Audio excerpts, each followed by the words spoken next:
من الشيطان الرجيم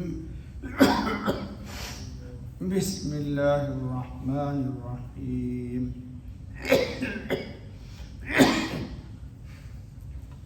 فأما من ثقلت موازينه فهو في عيشة راضية صدق اللہ العظیم۔ دوستو، یہ سورۃ القاریہ کی آیت نمبر 6 اور آیت نمبر 7 پڑھی گئی۔ کل آپ کے سامنے انسان کی بے بسی اور کائنات عالم میں پہاڑ جو اتنا قوی الہیکل ہے، اللہ پاک اس کو کس طرح روئی کے گالوں کی طرح اڑا دیں گے، اس حقیقت کا بیان تھا۔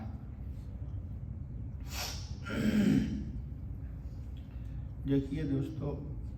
ہمیشہ یہ بات آپ کے سامنے آتی ہے کہ انسان کی قیمت رب العزت کے ہاں نہیں ہے، انسان کے صفات کی قیمت ہے۔ انسان ہونے کے اعتبار سے ہمارے حضرت خاتم النبیین صلی اللہ علیہ وسلم کے چچا ہیں ابو لہب۔ حضور کا کتنا احترام ہے دل میں، لیکن لاکھ احترام، کھربہ کھرب احترام کے باوجود آپ کا بچہ مکتب میں بلا تکان، بلا تعب، بغیر کسی جھجک کے پڑھتا ہے، تبت یدا ابی لہب۔ پڑھتا نہیں پڑھتا ہے؟ جی کیوں پڑھتا ہے؟ حالانکہ وہ تو حضور کے رشتہ دار ہیں جی، اور حضرت بلال سے حضور کا کوئی رشتہ نہیں ہے، لیکن ہر شخص کے دل میں حضرت بلال کی محبت ہے۔ خود حضرت خاتم النبیین صلی اللہ علیہ وسلم نے فرمایا کہ بلال، میں نے تمہارے پاؤں کی آہٹ عرش اعظم کے پاس سنی۔ تو معلوم یہ ہوا کہ انسان حسب کے اعتبار سے، نسب کے اعتبار سے، قومیت کے اعتبار سے، علم کے اعتبار سے،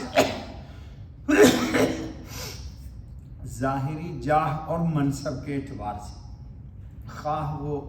کتنے ہی اونچے درجے کا ہو یا بالکل نچلے طبقے کا ہو،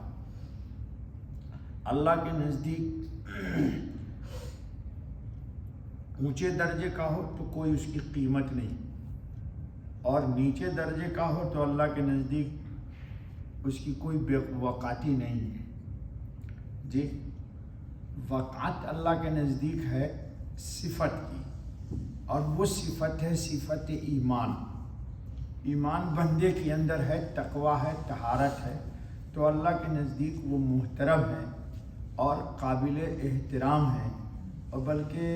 فرشتوں کے سامنے اللہ پاک اس کے اوپر فخر کرتے۔ تفصیل بہت آپ سن چکے ہیں، پڑھ چکے ہیں۔ تو آج جو آیت آ رہی ہے اس میں اللہ رب العالمین ایک عام قانون بتلا رہے ہیں کہ قیامت کے دن جب آئے گا، فَأَمَّا مَنْ ثَقُلَتْ مَوَازِينُهُ، سو جس کی بھاری ہوئی تولیں یعنی وزن، فَهُوَ فِي عِيشَةٍ رَاضِيَةٍ، تو وہ رہے گا من مانتے گزران میں، یعنی خاطر خواہ عیش و آرام اس کو میسر ہوگا۔ اس ثقلت موازینہ جو آیا تو اس سے کیا مراد ہے؟ کل بھی آپ کے سامنے بات آئی تھی کہ اللہ کے ہاں اعمال گنے نہیں جائیں گے، بلکہ اللہ پاک رب العزت کے ہاں اعمال تولے جائیں گے۔ حضرت ابو ہریرہ رضی اللہ تعالیٰ عنہ کی روایت ہے کہ ایک ہی عمل ایک انسان کرتا ہے تو اس کو 1 پر 10 ملتا ہے، یہ اللہ کا وعدہ ہے کہ 1 نیکی پر 10، اور وہی عمل دوسرا اس کے بازو میں بیٹھ کے کرتا ہے تو اس کو 1 عمل پر 700 ملتا ہے، اور سیم عمل ایک تیسرا آدمی کرتا ہے اور اسی وقت کرتا ہے تو اس کو 70,000 نیکیاں ملتی ہیں۔ تو یہ عمل کے اندر وزن کا کم ہونا، زیادہ ہونا، یہ کس بنیاد پر ہوتا ہے؟ انسان کے اخلاص کی بنیاد پر، اور اس کے دل کی اللہ رب العزت کی جناب میں حضوری کی بنیاد پر بندہ جتنا مخلص ہوتا ہے اتنے ہی اس کے اعمال میں وزن آتا ہے، اور بندہ عمل کے اعتبار سے بہت زیادہ کاؤنٹنگ ہے اپنے ذہن میں کیے ہوا، میں اتنی نماز، اتنی رکعت، اتنا فلان گنتا ہے، بس اتنا اتنا اتنا اتنا اتنا جی، لیکن اس میں اخلاص نہیں ہے تو وہ بے وزن اعمال ہو جائے گا اور اس کا اللہ کے نزدیک کوئی وزن نہیں ہوگا۔ لیکن بندے نے دل سے یہ کام کیا اور اس کے لیے کیا جس کے لیے کر رہا ہے، تو اللہ رب العزت کے نزدیک اس کے عمل کا وزن ہوگا۔ تو اللہ پاک کہتے ہیں کہ جس کا وزن تول میں وزن بھاری ہوگا تو فہو فی عیشۃ راضیہ، وہ خوشگوار اور خوشحال زندگی میں ہوگا۔ اعمال کا وزن یعنی جس کے اعمال وزنی ہوں گے وہ اس روز خاطر خواہ عیش و آرام میں رہے گا، اور اعمال کا وزن اخلاص و ایمان کی نسبت سے ہوگا۔ دیکھنے میں کتنا ہی بڑا عمل ہو مگر اخلاص کی روح نہ ہو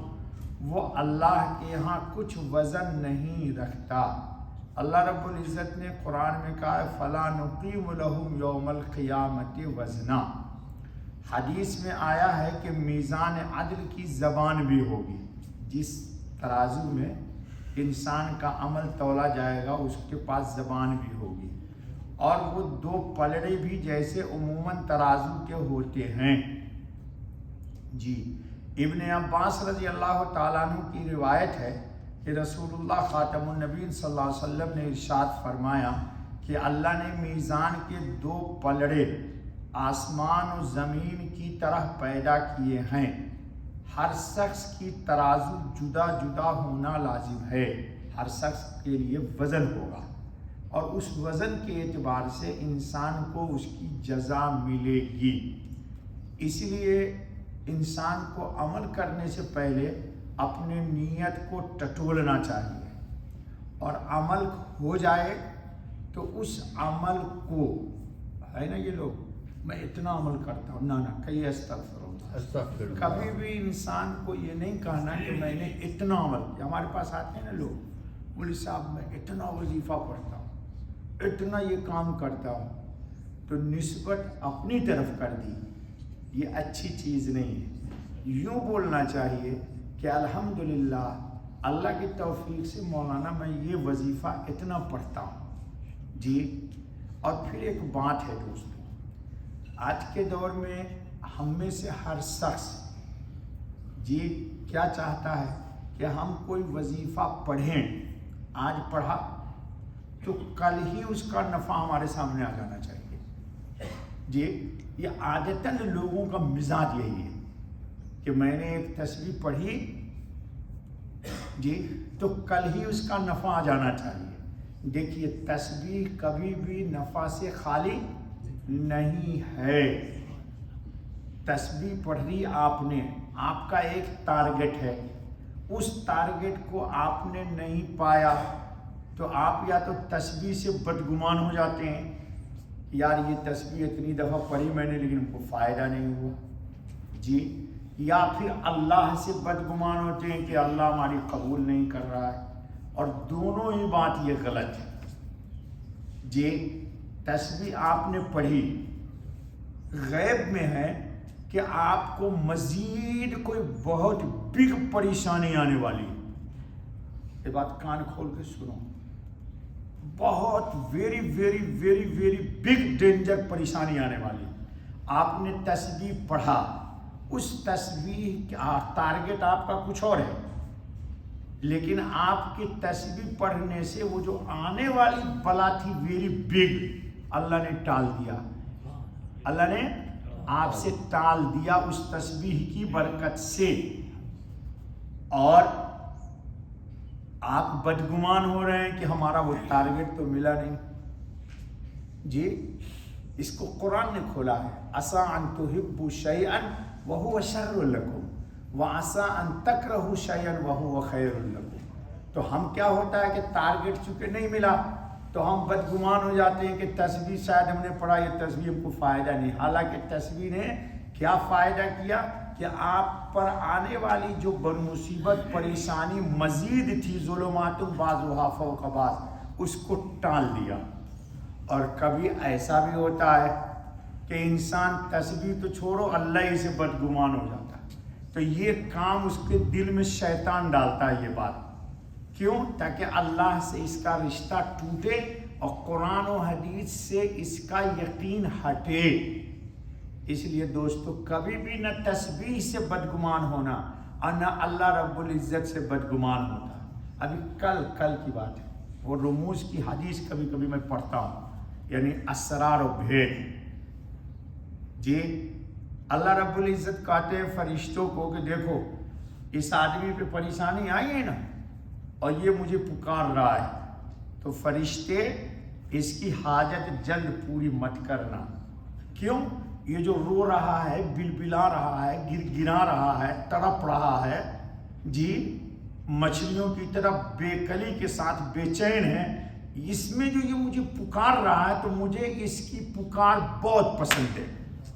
اگر اس کی حاجت پوری کر دو گے تو کل سے یہ مجھے نہیں پکارے گا، اس لیے اس کی حاجت مت پوری کرنا۔ کان کھول کے سنو رموز کی حدیث سے بھائی، میں پڑھتا ہوں کبھی کبھی تو میں حیران ہو جاتا ہوں۔ اور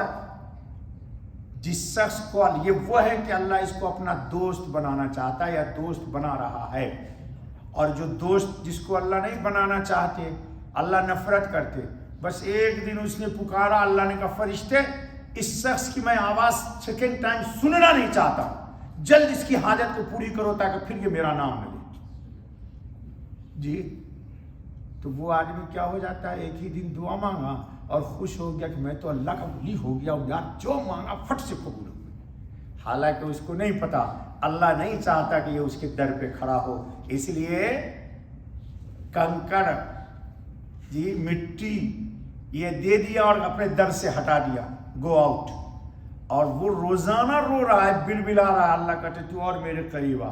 جتنا پکارے گا تو مجھے اتنا مجھے تیری پکار پسند ہے، اگر میں تیری حاجت پوری کر دوں تو پھر کل سے کون آئے گا؟ کل سے تو پھر یہ بھی بھاگ جائے گا اسی طرح جس طرح دوسرا بھاگ گئے۔ اس لیے دوستو کبھی بھی اللہ سے بدگمان نہ ہونا۔ ہاں اب کیا ہے سنو، ضرورت نہیں پوری ہو رہی ہے اور تسبیح آپ پڑھ رہے ہو اور مسلسل دعائیں مانگ رہے ہو، تب ایک بات یاد رکھو، اللہ کے قرب کی دلیل یہ ہے کہ جتنی دعائیں مانگو گے تم کو چین ملے گا، قلبی طور پر سکون ملے گا، مانگنے کے بعد آپ کی طبیعت میں ایک قرار اور اطمینان کی کیفیت پیدا ہو جائے گی، اور جتنا زیادہ مانگو گے، جتنا پریشان ہو، اتنا اللہ کی طرف رجوع ہو رہے ہو، تو یہ اللہ کو مقصود ہے۔ کیا کیوں مقصود ہے؟ اللہ تم کو اس طرح چیز کو نہ دے کے رولا رولا کے تم کو اپنا دوست بنا لے گا، اور چیز دے دیا گیا تو اللہ دوست نہیں بنائے گا، چیز دے دیا کہ آ جاؤ بھاگو۔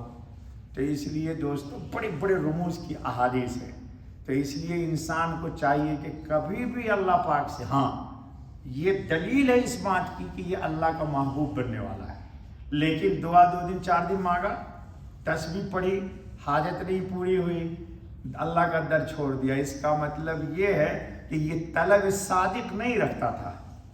اللہ تعالیٰ کی جناب سے اللہ کی رضا کا طالب نہیں ہے، یہ چاہتا ہے کہ کنکر پتھر ملے اور میں اس میں دن رات مشغول رہوں۔ جی تو اللہ تعالیٰ چیزوں کے ذریعے کسی کو اپنی ذات تک پہنچاتا ہے نہ دے کر کے، اور کسی کو چیز دے کر کے اپنی ذات تک پہنچنے نہیں دیتا، دنیا کی طرف واپس کر دیتا ہے۔ اس لیے بہت ڈرنے کا مقام ہے دوستو، اللہ رب العزت ہم سب کو صحیح سمجھ اور صحیح فہم عطا فرمائے۔ بس کرو بابا۔